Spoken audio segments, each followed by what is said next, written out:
Assalamualaikum warahmatullahi wabarakatuh. Pada kesempatan ini kita akan menceritakan keutamaan dan manfaat mengingat kematian.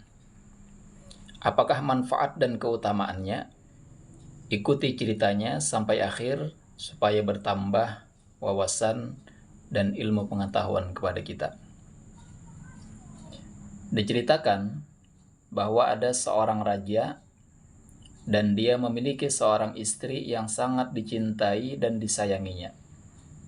Namun kehidupan rumah tangga mereka belum mencapai kebahagiaan yang sempurna. Meskipun memiliki kekuasaan dan harta yang berlimpah. Dikarenakan mereka belum dikaruniai seorang anak. Dan mereka selalu berusaha dan berikhtiar untuk mendatangkan tabib-tabib untuk mengobati istri tercintanya. Namun semua tabib-tabib yang didatangkan tersebut tidak ada satupun yang berhasil untuk mengobati istri raja tersebut. Suatu ketika terdengar berita bahwa ada seorang tabib yang ahli dan keahliannya melebihi daripada tabib-tabib yang sebelumnya yang pernah didatangkan ke kerajaan. Sehingga raja tersebut memerintahkan salah seorang dari prajuritnya untuk mendatangkan tabib tersebut ke istana.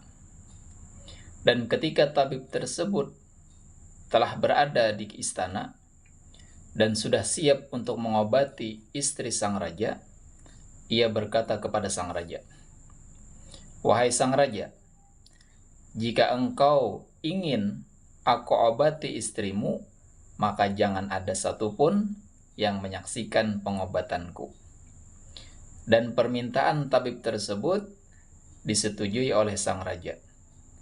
Maka dibuatlah tirai pembatas dan hanya tabib dan permaisuri yang ada di balik tirai tersebut. Dan ketika dirasa sudah tenang dan diyakini tidak ada satupun yang mendengar percakapan mereka, maka berkatalah tabib tersebut kepada istri sang raja.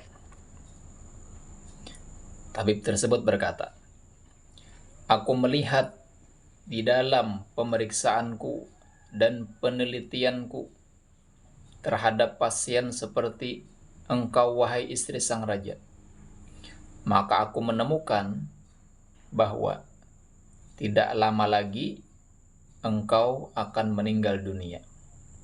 Dan hanya tersisa daripada umur engkau selama 40 hari saja." Setelah berkata demikian, keluarlah tabib tersebut dan pulang. Setelah pengobatan tersebut, tiba-tiba terjadi perubahan drastis kepada istri sang raja. Yang sebelumnya terlihat ceria, bahagia, sekarang terlihat sedih dan banyak menangis. Perkataan tabib tersebut seperti bom waktu yang membuatnya tidak enak makan, tidak enak minum, dan selalu merasakan ketegangan dan dihantui dengan ketakutan. Sehingga ketika disuguhkan makan siang, ia menolak. Begitu juga ketika ditawarkan makan malam, ia pun menolak pula. Sehingga membuat berat badannya menurun. Dan ditanya kepadanya, apa yang membuat ia terus bersedih, tidak mau makan? Maka menceritakanlah istri sang raja apa yang dikatakan oleh tabib yang telah mengobatinya. Setelah pihak kerajaan mengetahui hal itu, mereka pun ikut bersedih. Tetapi mereka tidak bisa berbuat apa-apa, hanya menunggu batas waktu yang dikatakan oleh tabib tersebut. Hari demi hari berlalu, membuat istri raja tambah sedih, tambah tidak enak makan, tambah tidak enak tidur. Begitu pula pihak kerajaan, dan ketika telah sampai kepada batas waktu 40 hari, dan bahkan lebih, tidak terjadi apa-apa kepada istri sang raja. Dan ia tetap hidup meskipun dalam kondisi yang sangat memprihatinkan dengan fisik yang lemah dan tubuh yang kurus.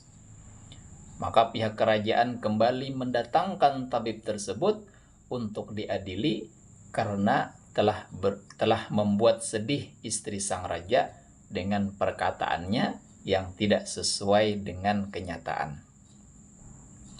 Setelah tabib tiba di istana dan ditanya, "Wahai tabib, engkau mengatakan kepada istri sang raja bahwa umurnya tinggal 40 hari lagi. Tapi pada kenyataannya setelah 40 hari berlalu, beliau masih hidup dan engkau harus mempertanggungjawabkan perbuatanmu. Engkau akan dihukum."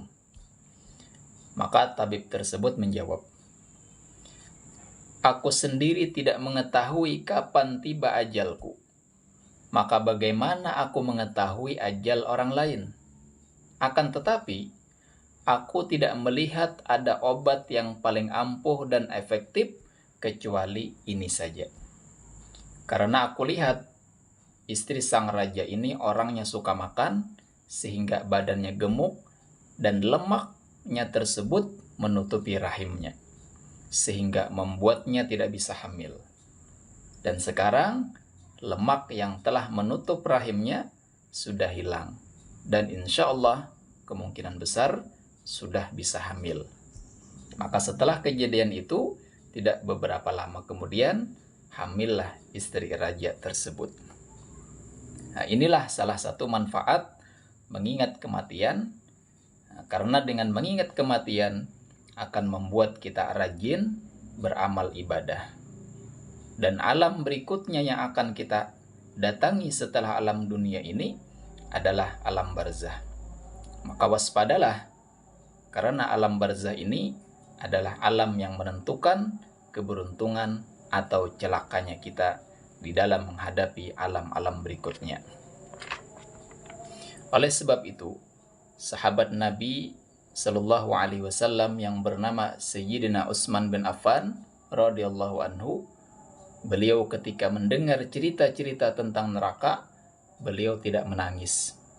Namun ketika beliau mendengar tentang alam barzah, beliau menangis. Kemudian ditanyakan kepada beliau. Beliau menjawab, "Aku pernah mendengar Rasulullah Shallallahu Alaihi Wasallam bersabda, Al-qabru awwalu manzilin min manazil al-akhirah. Fa in naja minhu sahibuhu, fama ba'dahu aisaru minhu. Wa in lam yanju minhu, fama ba'dahu asyaddu minhu." Kubur atau alam barzah adalah salah satu tempat persinggahan dari tempat-tempat persinggahan akhirat. Jika selamat di alam barzah, maka yang setelahnya akan lebih mudah lagi. Dan jika tidak selamat atau celaka, maka yang setelahnya akan lebih celaka lagi. Nah, semoga dengan cerita dan nasihat yang singkat ini dapat sedikit menambah rasa takut kita kepada Allah dan terdorong untuk banyak melakukan amal-amal kebaikan. Dan semoga kita mendapatkan keselamatan baik di dunia ataupun nantinya di alam barzah, dan dijadikan kubur kita menjadi taman daripada taman-taman surga. Amin ya rabbal alamin. Wassalamualaikum warahmatullahi wabarakatuh.